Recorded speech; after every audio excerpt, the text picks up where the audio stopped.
आओ सुनाए प्यार की एक कहानी। एक था लड़का एक थी लड़की दीवानी। मेरा नाम चांदनी है।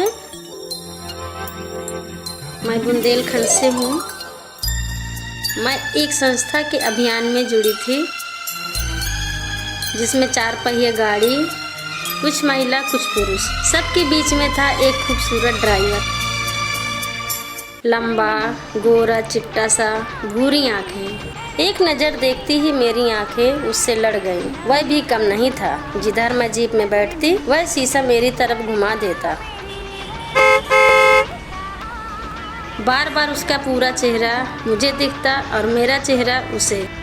मैं नजरें चुराने की लाख कोशिश करती पर बिना देखे मेरा भी जी नहीं मानता। एक बार वह हिम्मत जुटाई और मुझे आंख मार दी। मैं मारे शर्म के पानी पानी हो गई। अब एक बेचैनी सी होने लगी। ना दिन में चैन, ना ही रात में नींद। ना वह कुछ कह पाता, ना मैं। दोनों सोचते वही। एक रात सभी कार्यकर्ता होटल के बड़े हॉल में रुके थे और बस मैं नीचे किसी काम से जीने से उतर रही थी। मैं जैसे नीचे की तरफ उतरी, वो शायद नीचे था और वो ऊपर की तरफ आ रहा था उसी जीने से, और दोनों की टक्कर जीने पे हो गई। और बस मैं आगे को बढ़ी कि वो मेरा हाथ पकड़ लिया। एकदम से मतलब जैसे क्या बताऊँ, एकदम शरीर जैसे शून्य हो गया, कुछ भी नहीं है या क्या करूँ। तो मैं एकदम अपना हाथ छड़ा के और जल्दी से भागने की कोशिश की। मुझे लगा मैं गिर भी ना जाऊँ और एकदम जा करके हाँफने लगी कहीं पर खड़े हो करके। एकदम लगा बस करंट लग गया। पर ये भी देख रही थी कहीं मुझे कोई देख तो नहीं रहा, नहीं कि देख क्या हुआ क्या हुआ। पर बाद में सोच के बहुत अच्छा लगा, थोड़ी सुकून मिला। अगले दिन सुबह मैं अपने बैग से पेन निकाल रही थी तो मेरे बैग में एक लेटर मिला जिसमें लिखा था, आई लव यू चांदनी। अब मैं तुम्हारे बिना नहीं रह सकता हूँ, तुम्हें हाँ करना ही होगा। मैं उसके लेटर को 25 बार पढ़ी। जब उसने हाथ छुआ तो उतनी झन्नाहट तब हुई, लेकिन जब आई लव यू पढ़ा उतनी झन्नाहट आई लव यू पढ़ने में भी हुई।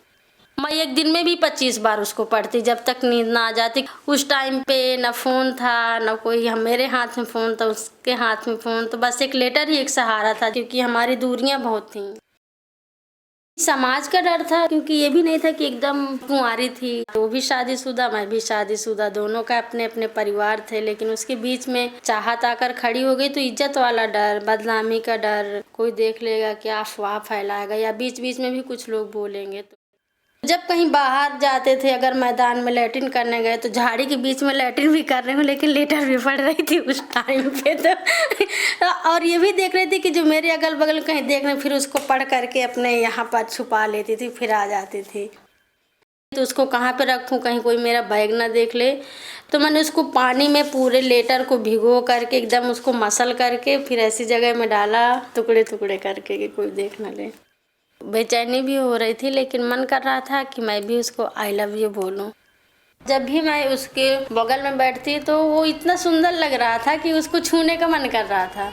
मेरा भी दिल ना बड़ा वो था, मुझसे नहीं रहा गया और मैंने भी चुपके से एक पर्ची में, एकदम छोटी सी पर्ची में आई लव यू लिख करके, और जहाँ पे वो बैठ के गाड़ी चलाता था तो कोई बैठ ना जाए उससे पहले मैं वहाँ उस चिट्ठी को छोड़ आई। जो होगा तो देखा जाएगा।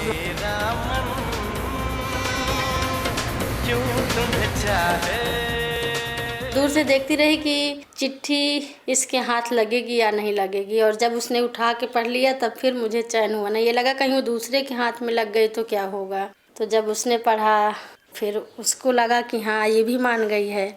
फिर बस ये हुआ कि दिन किसी तरह गुजरा। तब तो दोनों लोगों का आई लव यू आ गया, उसका भी आ गया, मेरा भी आ गया। तो और अजीब से धड़कनें तेज हो गई। और जब हम लोग सोए हुए थे तो एक ही हाल में सोए हुए थे, तो रात में नींद ना आती, ना मुझे आती ना उसको आती। तो बार बार वो मुझको उठ करके देखता, फिर मैं उसको देखती, फिर हम लोग लेट जाते, फिर करौटे लेते तो मैं उसको देखती सो गया, मुझको देखता सो गया कि नहीं। बहुत चीज़ कहने की कोशिश कर रहे थे लेकिन कह नहीं पा रही थी।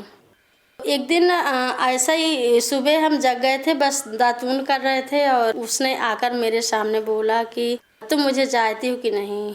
मैं अंदर से चाह रही थी, लेकिन मुझे लगा कि मैं बोलूँ ना, पता नहीं अजीब सी फीलिंग हो रही थी, तो मैं कुछ बोल ही नहीं पाती थी। बोला अगर तुम हाँ सामने नहीं करोगी तो मैं अपनी गाड़ी खाई में डाल दूंगा, ये वो। तो खैर हम चाहते तो थे, चाहने लगे थे एक दूसरे को। ऐसे रात हो गई थी और वो गाड़ी से मुझे छोड़ने मेरे घर गया। बीच रास्ते में उसने कहीं पर गाड़ी खड़ी की और फिर उसने मुझे एकदम सीने से लगा करके और चुम्मा लिया, हमने किस किया। मन तो नहीं कर रहा था कि हम एक दूसरे को छोड़ें, लेकिन चूंकि दोनों परिवार थे और फिर उसको भी घर जाना था, मुझे भी, तो फिर हम दोनों बिछड़ गए और बस लेटर के सहारे रातें कटती। काफ़ी दिन के बाद फिर हम दूसरे ट्रिप में मिले। फिर उसने बस मुझे इतना कहा कि 10 मिनट के बाद मुझे चौराहे में मिलना।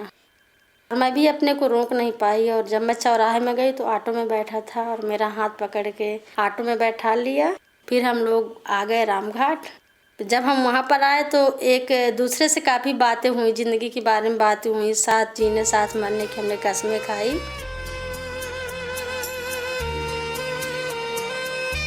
उस टाइम पे ज़माना थोड़ी सस्ता था, 50 रुपए का रूम बुक किया, रात भर मस्ती किया और बस गुजर गए 14 साल।